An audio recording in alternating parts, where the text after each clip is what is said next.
Sacred Souls. My name is Cheyenne, and I am the creator and coach at Fem Spirit Coaching, which is this platform.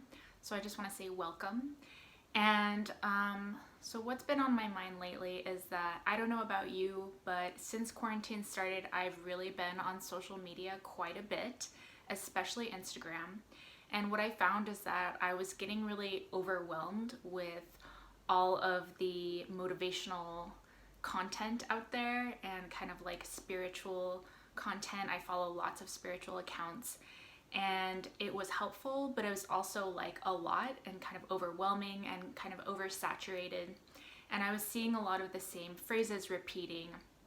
For instance, release what no longer serves you, right? So I feel like that's something that probably a lot of us have heard if we follow spiritual accounts and if we're into that. But I wanted to break that down because I feel like sometimes the meaning can get diluted when you're just like seeing it everywhere and not really thinking about what does this mean, how can we break it down, and how can we implement it into our lives.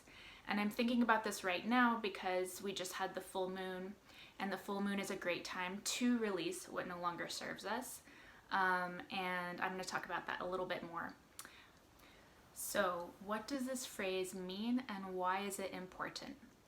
So, releasing what no longer serves you means releasing any thoughts, patterns, beliefs, habits, behaviors, actions, or coping mechanisms that no longer serve either your goals or your highest good. So the thing is that these are things that at one time did serve you in some capacity. They probably served to help you feel safe or to help you feel like you could survive in a certain situation, to keep you protected.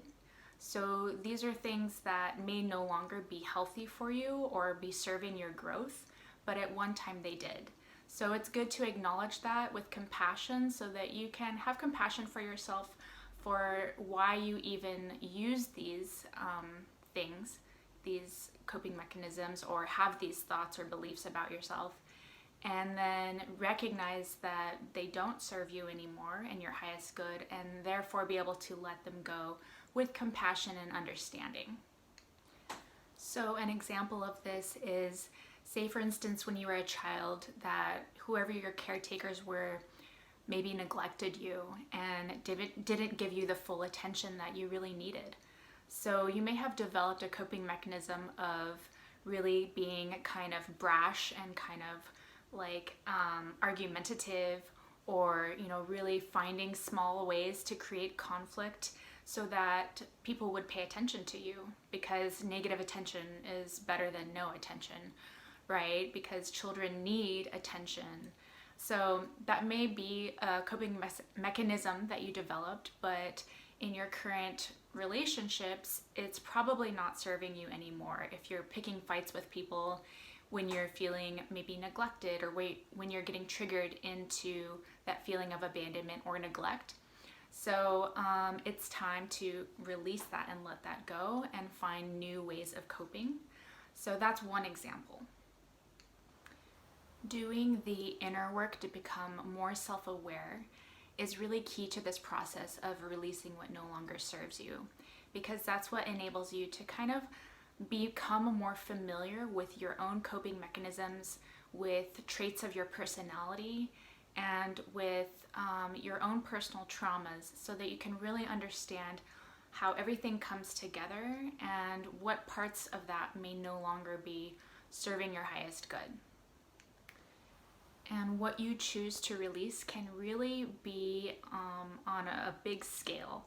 So anything from I want to release my dependency on caffeine to I want to release ancestral trauma that's holding me back from manifesting my abundance, right? So it can be small or large, and the larger the coping mechanism or pattern or negative belief, the more work you'll probably have to do to really understand that, bring it to your conscious awareness, because all of these things are really residing in our subconscious mind, and bringing it to conscious awareness helps us to start to work through it and be able to be ready to let it go.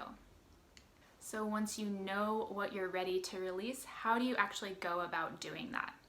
So my process for that is a 6-step process. So the first thing would be prioritizing your self-care. The reason this is like a preparatory step because you're going to be releasing things that, like I said, have served you in some way or some capacity. So you want to make sure that you're in a good spot mentally and emotionally, and that you're going to be able to fill that hole, so to speak, with something that nourishes you and makes you feel cared for, which is why it's important to make sure that you have a good self-care routine, that you are learning how to meet your own needs, so that you can provide care and comfort for yourself as you go through the process of releasing.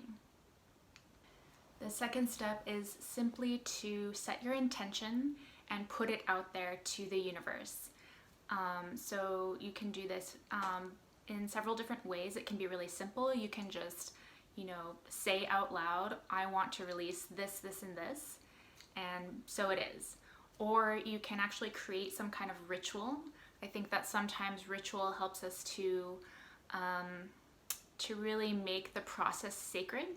And so you can do whatever feels right for you. Maybe getting a piece of paper, writing down what you want to release, and then, setting it on fire, symbolically letting it go. Or you could actually work with the moon. The moon cycles help us to manifest things and to release things. So the full moon is a great time to set intentions for release, because when the moon is waning, energetically it can help you to let go of things. So you can look more into how to work with the moon cycles in order to release things, or just keep it simple and simply speak your truth aloud to the universe and set that intention.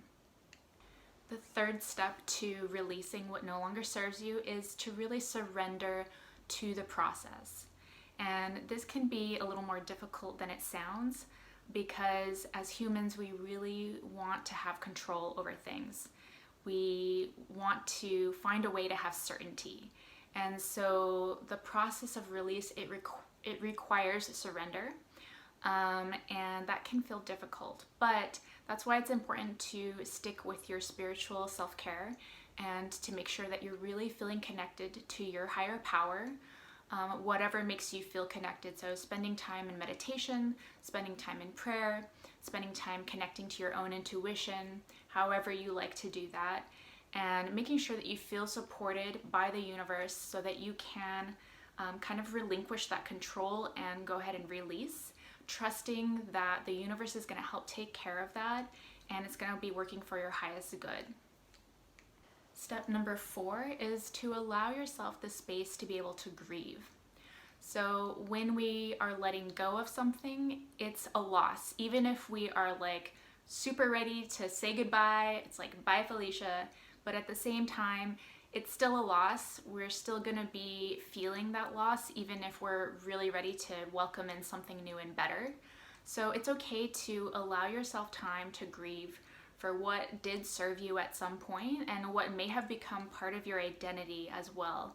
So letting that go can feel a little difficult and feel a little hard, and you may need some time to just rest and take time to feel your sadness if sadness is coming up for you over the release, and just let yourself rest and relax and give yourself a space and time for that grieving process.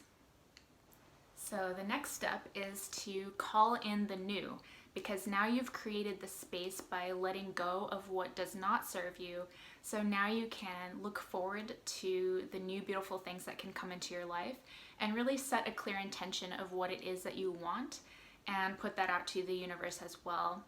And also just really embracing the fact that when you release things that no longer serve you, you're going to be coming into a greater alignment with your authentic self and with your soul purpose and soul mission, and really just kind of soaking that in, embracing that.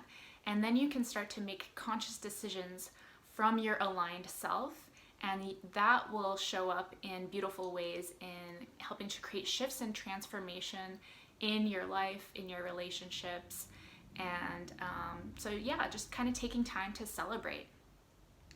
So the last step is really simple. It's just showing some gratitude for the whole process, understanding that through this process you've been supported by your higher power, by the universe, by your spiritual support team, and maybe you've actually sought out other support from like a coach or a counselor or a healer. I definitely encourage that if what you're releasing is something big. So at the end of the process, just really giving gratitude for that, because you're now coming into alignment with your authentic self, and that's a beautiful thing. So thank you for checking out this video, and if you want to see more of my videos, go ahead and go to my YouTube channel and subscribe, and I look forward to seeing you soon.